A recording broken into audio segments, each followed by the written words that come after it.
आजपासून संसदेचं अर्थसंकल्पीय अधिवेशन राष्ट्रपती द्रौपदी मुर्मू दोन्ही सभागृहांना संबोधित करणार।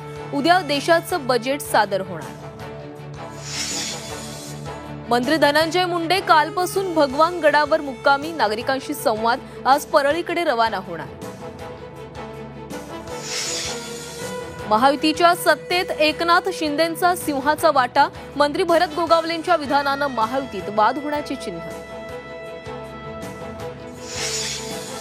मुंबईतील चेंबूरमध्ये मेट्रोचे पिलर रहिवासी इमारतीवर कोसळला। वडाळ्याकडे जाणाऱ्या मेट्रो पिलरचं बांधकाम सुरू असतानाची घटना, रहिवाशांमध्ये भीतीचं वातावरण।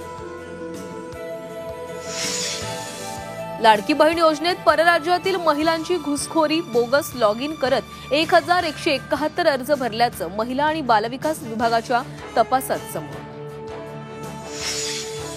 आणि मुंबई जिल्हा नियोजन आणि विकास समितीच्या बैठकीत बांगलादेशींचा मुद्दा, संक्रमण शिबिरात बांगलादेशी आणि रोहिंग्यांची घुसखोरी वाढल्याचा मंत्री मंगल प्रभात लोढा यांचा दावा।